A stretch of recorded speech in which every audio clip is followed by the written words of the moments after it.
चौथा नियम है, यदि एक सारणी के किसी एक पंक्ति अथवा स्तंभ के प्रत्येक अवयव को एक अक्षर के से गुणा करते हैं तो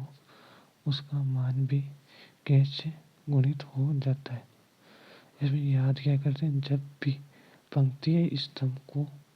से गुणा करते हैं तो वह लिखते हैं। जैसे ये दे रखा, मेरे को इसका मान याद कीजिए, तो ऐसे क्वेश्चन में पहले सोचना पड़ता है कि इसमें क्या करते हैं। अभी यहाँ पर क्या 12, 24, 18, तो इनमें से 3 कॉमन लिख सकता हूँ, इसको लिख सकता हूँ कि मैं ये तो ऐसा कैसे रह गया, पहली पंक्ति और दूसरी। तीसरे को लिख सकता हूँ 12 को 4 × 3, 24 को लिख सकता हूँ 3 × 8, फिर इस 18 को लिख सकता हूँ 3 × 6। तो अब इसमें देखें, यहाँ पर 3 इसमें 3 इसमें 3 इसमें गुणा में, तो यहाँ लिख सकता हूँ कि 8 में से 3 उभयनिष्ठ लेने पर या कॉमन लेने पर, तो यहाँ से मैं 3 यहाँ पर कॉमन लूँगा, 3 कॉमन लेते 12 हो गया। अब इसमें देखो, ये पंक्ति ये पंक्ति दोनों समान है, तो अगर किसी सारणी में 2 पंक्तियाँ या 2 स्तंभ समान हो तो इसका मान क्या हो, 0। तो इसका डायरेक्ट मान में क्या लिख सकता हूँ, पूरे का 3 बार है 3 × 0, तो इसका मान आंसर क्या है 0। ऐसा क्योंकि हमने कहीं इसको पूरा कैलकुलेट करने की जरूरत नहीं, जैसे 4, फिर इनको पंक्ति को छोटा, फिर स्तंभ को छोटा, फिर लिखा के 1, 12, 5, 8, तो इतना करने की जरूरत ही नहीं है जब पता है कि 2 पंक्ति और 2 स्तंभों का अगर समान है तो उसका मान 0 होता है। अब इसमें ये आ रहा है, मैट्रिक्स में क्या करते हैं, ये किसी को 3 ये मैट्रिक्स है 2, 5, 1, 3, तो इसमें 3 को अगर गुणा करते हैं तो 3 को पूरे से गुणा करते हैं 6, 15, 3 और 9। जबकि सारणिक में क्या होता है, एक पंक्ति है एक स्तंभ से गुणा करते हैं, पूरे सारणिक के मान, सारणिक में जितनी संख्या हो उनसे गुणा नहीं करते। ये ओनली मैट्रिक्स में जितने एलिमेंट्स होते हैं उन सबसे गुणा होता है, जबकि सारणिक में एक पंक्ति से या एक स्तंभ से गुणा करना होता है।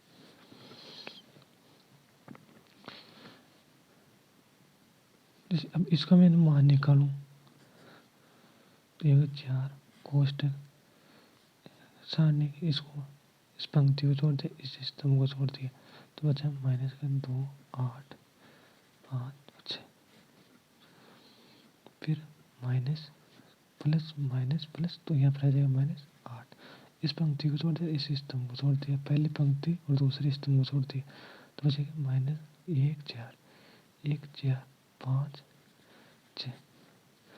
अब इसके बाद में करें प्लस का साइन 6,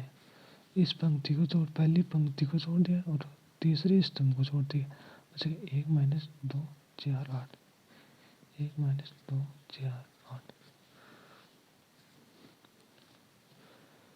अब इसको मैं मान याद करूं तो ये 4 माइनस के 12, 6 को 4, 2 को 6 से माइनस के 12, बीच में माइनस, 8 को 5 से गुणा 40, -8, 1 को 6 से गुणा 6, -5, 4 को 5 से गुणा तो -20, +6, 1 को 8 से गुणा 8, बीच में माइनस, अब यहाँ 4 को -2 से गुणा तो माइनस प्लस, और 4 को 2 से गुणा 8 हो गया, तो 4 माइनस के 40 और माइनस के 12, 52 हो गया, माइनस के 52, -8, यहाँ पर क्या 6 और माइनस के तो माइनस के 14, प्लस 8, 8, 16, माइनस के 52 और प्लस के 6 गुणा करेंगे तो यह माइनस का 208, फिर फिर माइनस माइनस प्लस, 8 को 14 से गुना करें तो 112, फिर प्लस 6 को 16 से गुना करें तो 96, माइनस का 208, 112 प्लस 96 हो गया प्लस के 208, तो ये प्लस के ये माइनस का, तो बराबर 0। अगर ऐसे होता है इसको, इसी को अगर मैं गुणा करूँ, जैसे मान लीजिए मैं इसको गुणा करता कि R3 R2 को 3 से गुणा करने पर, अगर इसमें मैं 3 से गुणा करता, 3 से गुणा करने के बाद में हो गया 4 8 6 4 8 6, इसी को अगर मैं गुणा करूँ 3 से तो ये 3 माइनस का 6 और 15, 3 माइनस 6 और 15। अब इसका मान भी निकालूंगा तो इसका जैसे 2 पंक्ति 2 स्तंभ बराबर हो गया, तो बराबर इसका मान भी 0 आएगा। नोट, एक चीज़ इसमें यह भी ध्यान रखें, 60 में केवल पंक्ति या स्तंभ से ही गुणा करना पड़ता है, जबकि मैट्रिक्स में क्या करते हैं, सभी अवयव एलिमेंट्स से गुणा करते हैं। जैसे यहाँ पर मैं इसको अगर 3 से गुणा करूँ तो इसको एक पंक्ति या एक स्तंभ को ही गुणा करना, जैसे यहाँ पर होता है 60 एक बराबर दे रखा कोई 60, 3 2 1 4,